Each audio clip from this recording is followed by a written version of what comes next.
Hi வணக்கம். நம்ம ஒரு சூப்பரான கொஸ்டின் வரகரிசியை வச்சு வெஜ் பிரியாணி எப்படி பண்ணுறதுன்னு பார்க்க போகிறோம். வாங்க பார்ப்போம். எண்ணெய் 3 டேபிள் ஸ்பூன்,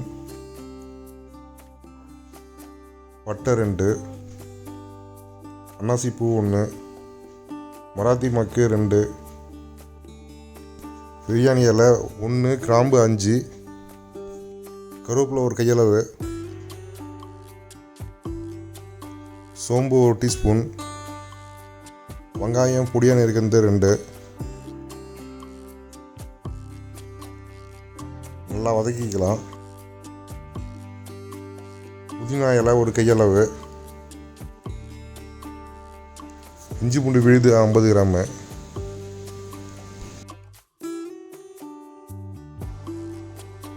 தக்காளி கியூபாக கட் பண்ணது 2, மஞ்சள் குடமிளகா ஸ்லைஸாக கட் பண்ணது 1, பச்சை குடமிளகா ஸ்லைஸாக கட் பண்ணது 1, கேரட்டு 1 கியூப்ஸு, பீன்ஸு 4 கியூப்ஸு. தண்ணி ஆட் பண்ணிக்கலாம். பச்சை மிளகா 2 கீரி போட்டுக்கலாம். மிளகாத்தூள் 2 டேபிள் ஸ்பூனு. தண்ணி நல்லா கொச்சோன்னு விறகரிசியை போட்டுருவோம் 500 கிராம். உப்பு தேவையான அளவு. பொடியான இருக்கிற கொத்தமல்லி கொஞ்சம் மேலே போட்டுக்கலாம். குக்கரில் போட்டு குக்கர் ஒரு விசில் வந்தவொடனே நம்ம எடுத்துடலாம். விசில் வந்துடுச்சு, எடுத்தாச்சு.